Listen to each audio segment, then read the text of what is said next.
Hey guys, welcome back to my channel. Today we'll be making an off-shoulder wrap top and I'll be making use of these two fabrics. I'll be making use of one of these two fabrics, either one of them.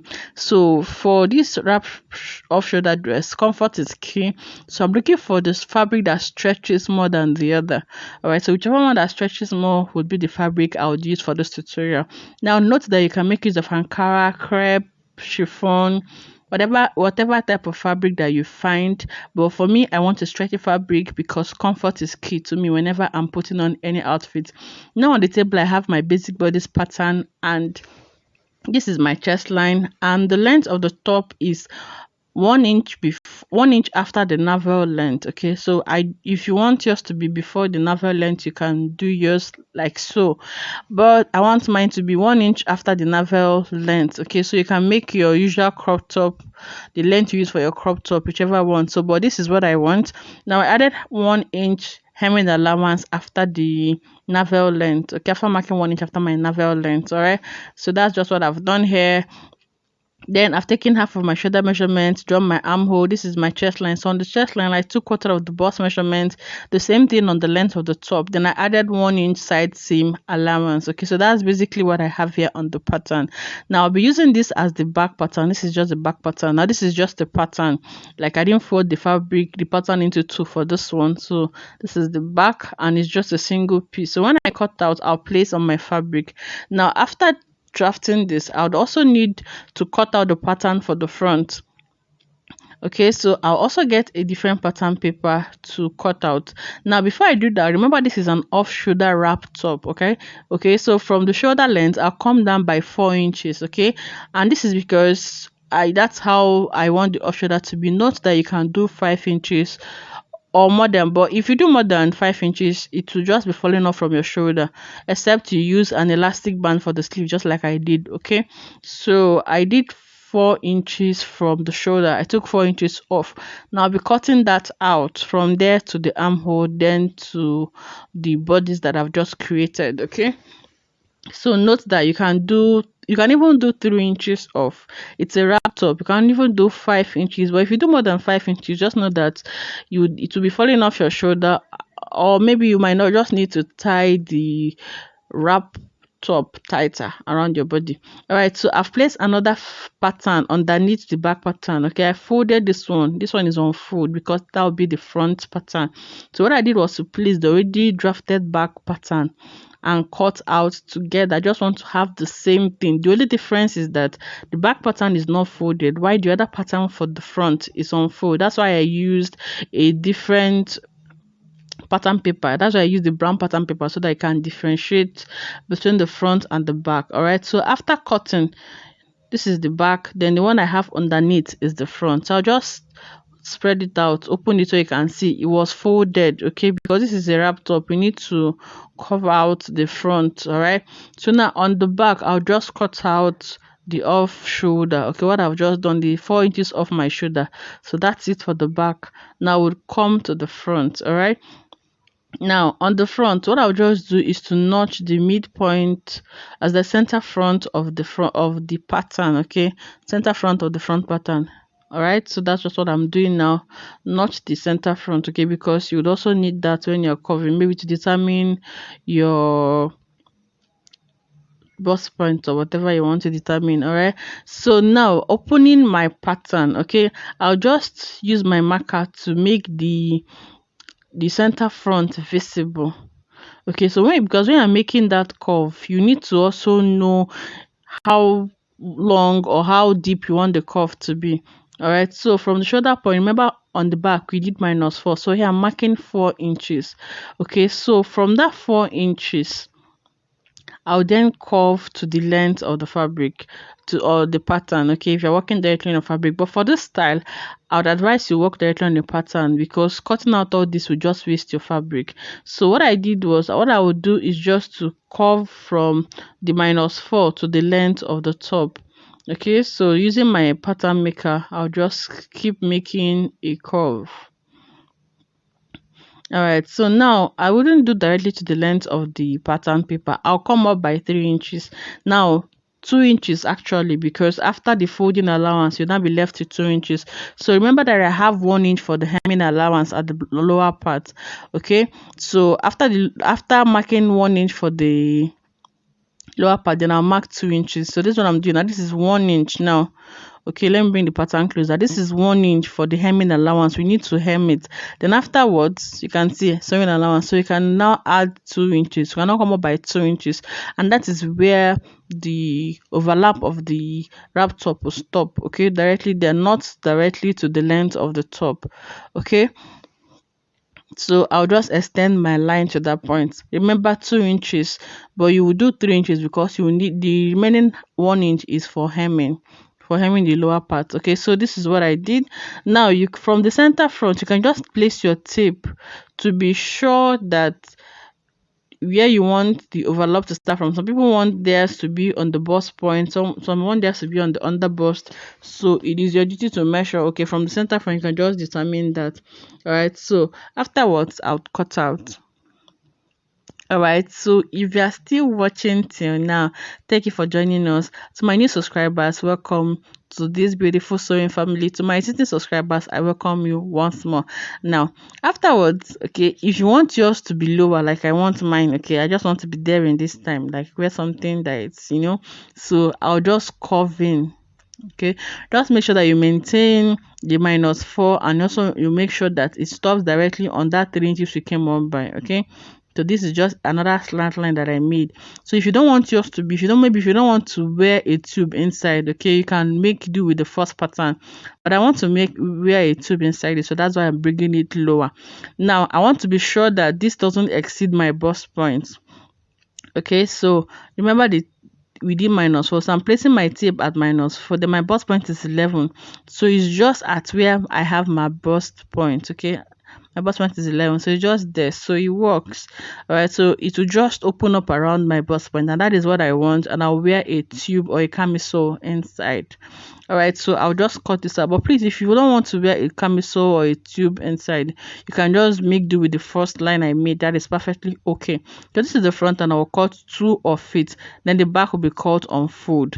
Now my fabric, I've placed my fabric on fold for the back. Okay, so now I'll just get the armhole and make sure that the front armhole and the back armhole match. So I'm placing them together just to be sure that it matches. Okay, because if it doesn't match, you just want to recut and make sure that the front and the back armhole match before you place on your fabric. But if you follow this procedure carefully, everything would match up. Okay, because you don't want one to be bigger than the other. All right, so that's why I had to check that first before cutting out. So after that, I'll start cutting. And that is it. So this is the back right now. Okay, so I would also get my fabric and also fold to cut the front right now. Okay, so the front I also place it on fold. Okay, but here you really don't need to place a pattern on fold. What I just did was to make sure that my pattern, I folded it so I'll have 2 sides. So I'll cut 2. The front you need to cut out 2. One wrap for the left hand and the other one for the right hand side. Okay, so that's what I've just done, and I'll cut that out. Just make sure that whichever way you place your pattern, you need to get exactly the same pattern, and you need to get 2 of that. Okay, so this is what I've just done. So you can see I have 2 of it. This is because it has to go around the body. It's a wrap top. Okay, it's a wrap top. It has to go round your body. That is why I have 2 pieces for the front. Okay, so this is the front, and I'll go ahead, I'll bring the back so you see.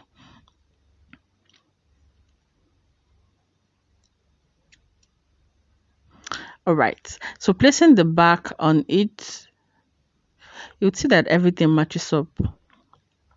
Okay, so you see everything matches up. So if I'm to sew now, I'll just attach my belt, then sew with the allowance I added. Okay, just sew with the allowance, then pipe the neckline for the back, the overlap on the front. All right, now for the back, I want to cover my neckline. I just went down by 1 inch, then cut to the actual shoulder point. All right, the actual armhole. That's just what I've done. So I'll repeat that on paper, on the pattern paper, just for clarity purposes. Okay, so I'll get my pattern paper now, just to show us what I've done on the back so that you don't get confused. I just want the neckline for the back to be a little bit lower. okay, but maintaining the shoulder point, maintaining the armhole. So from the top, I'll come down by 1 inch. You can see the 1 inch mark there. Then use my curve ruler to slope it to the shoulder, okay, to where I have the armhole, and I'll cut it out. So this is what I just did for the back. I'm only repeating it on paper just so that those of us that didn't see what I did on the fabric can see what I've done here now.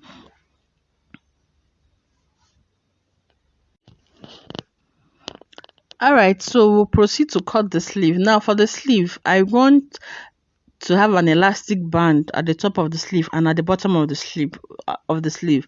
So I want the bottom of the sleeve to be like a balloon sleeve.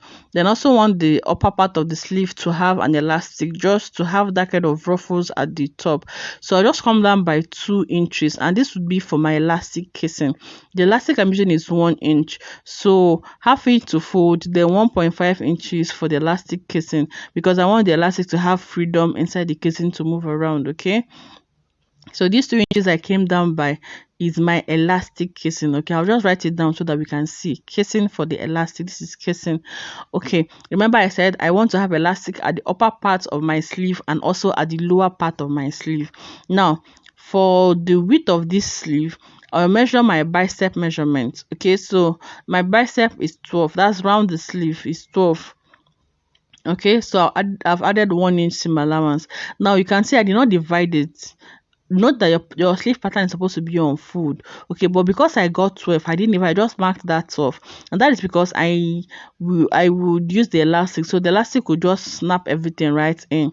All right, so on your normal pattern you're supposed to divide that by 2, but let's just say it's times 2 of my bicep measurement. Then the length I want is 8 inches. Then I add 1.5 inches to the lower part for hemming allowance, so that the elastic I want to put underneath will also pass through freely. All right, so I'll go back to this bicep measurement. I said my bicep is 12 inches. Now I want to have an elastic there, so 12 times 12 is 24. Now because my pattern is supposed to be on fold, 12 divided by 2 is 12, so that's why I have 12 inches there. I brought it down to the length, okay, before I marked the length of my sleeve. Okay, so this is the seam allowance, 1.5 for the lower part, okay, because we also need to add elastic to the lower part. Please, I hope you understand. Please, if you don't understand, just ask the question in the comment section and I'll be there to respond to your questions. Okay, so after doing that, I'll now get the front or the back pattern, whichever one, just to trace the armhole. Okay, so remember when I said the armhole for the front and the back has to match, because that's also what you use to trace on the sleeve. So whatever you give, tailoring is give and take. Whatever you give is what you take. So if it's accurate, then your pattern on your dress will be accurate. All right, so here I'll just take up the sleeve head. I'll just take it up, then cut. All right, so after cutting that, we are going to the sewing process. Now what I've just done is to use my bias tape to tape round the, I'll just call this the neckline for the front. Okay, just that's what is the neckline. Then I'll fold the lower parts. Remember I used 1 inch for the hemming allowance, so I fold by 1 inch. The same thing to the other side of the front pattern. Okay, so this is it. Then for the back, I also did the same thing. I use my bias. I use the red bias to tape this so that it's visible for us to see what I've done. And I've also hemmed the lower part of my top. Okay, so afterwards I'll go and cut, because this will have a band. It will have like band. I don't know if you understand what I mean.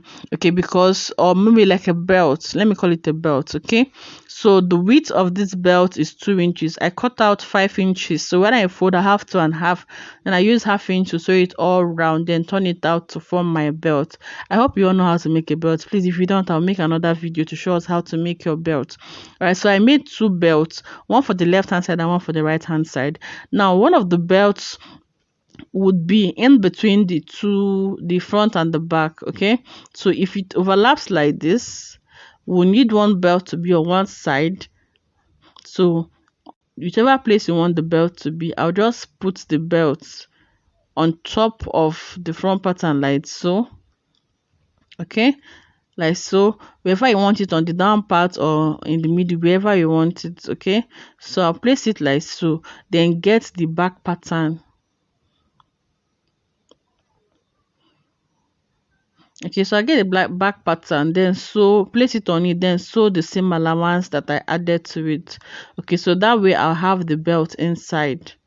Okay, so make sure that the bigger part of the belt is outside, then just you place the head of the belt inside the seam allowance, then sew with whatever seam allowance you've allocated. Okay, please, this shouldn't confuse you.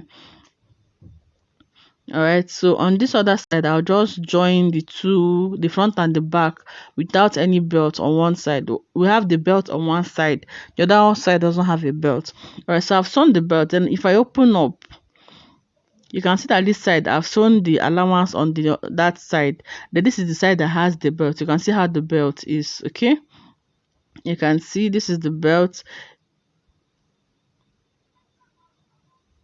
All right, so this is it. This is how you attach the belt. Okay, you attach to one side. Okay, on this side there is no belt here. As you can see, there's no belt on this side. You just have the belt on one side. So what I'll just do is to get the other belt. Okay, then when you get the other belt, you open up, you see where the overlap ends. So you just place the belt there and stitch it down. Okay, as you can see at the lower part where the overlap ends, you know that 2 inches that we came up by, then I told you that my belt is 2 inches long, so just attach it there, and that is it. Now for the sleeve, okay, remember I said my bicep measurement is 12 inches. So for the elastic I'll cut out 8 inches. That my bicep is 12 divided by 2 is 6. I'll add 2 inches for allowance, so that's 8. So the length of my elastic band would be 8 inches. So on the sleeve I'll come down by 12 inches that I left for the casing. Okay, so when I now fold the 12 inches, then I'll fold the remaining half inch. I told us I want half inch for sewing it. The 1.5 inches would be the main elastic casing. So when you come down by 2 inches, just place the elastic on that 2 inches, then sew on one side, then drag it to the other side, come down by 2 inches and sew it. Okay, so you can see it to snap together. All right, so I also do the same thing to the other side. Open up your sleeve, come down by 2 inches, which is the elastic casing allowance that we left. Okay, so I've done that. I've sewn on the two sides. Okay, so you can see that I snapped my sleeve together. So I'll fold in half inch, then use it to cover up the elastic band. So half inch, then the remaining 1.5 inches will be the remaining 1.5 is the elastic case, so that the elastic can move freely inside. All right, so I'm done sewing it. Okay, and I've attached it to my sleeve. Okay, so what you will do is, because we've also sewn the bodice, you just sew the sleeve on the allowance that you allocated. Remember we left 1 inch allowance, so also sew the 1 inch allowance, then attach the sleeve to the dress, to the top, sorry. Then you can see how the upper part looks like. Now that's how I attached it round. Okay, so you can see the elastic at the upper part. Now for the lower part, remember we left 1.5 inches as seam allowance, so I fold in 1 inch first, then fold in the remaining 1 inch. I fold in half inch first, then fold in the remaining 1 inch, then go and sew it round. Okay, before I come and use my elastic, I use my safety pin to pass the elastic around it. Okay, so when you sew, you leave like 2 inches. Okay, from there that's where you pass the elastic into it. So I've left 2 inches, so from there I'm passing my elastic around the bottom of the sleeve. Okay, so I'll just pass it round like so. Just be pulling the safety pin. The safety pin is now what will pull out your elastic for you. All right, so when you pull it out, you go and stitch it, then cover up the allowance you left. Okay, so after that, this is the outfit we've just made, and it's so beautiful, so beautiful. If you found this video helpful, please don't forget to subscribe, turn on your notification bell, like and share this video. Bye.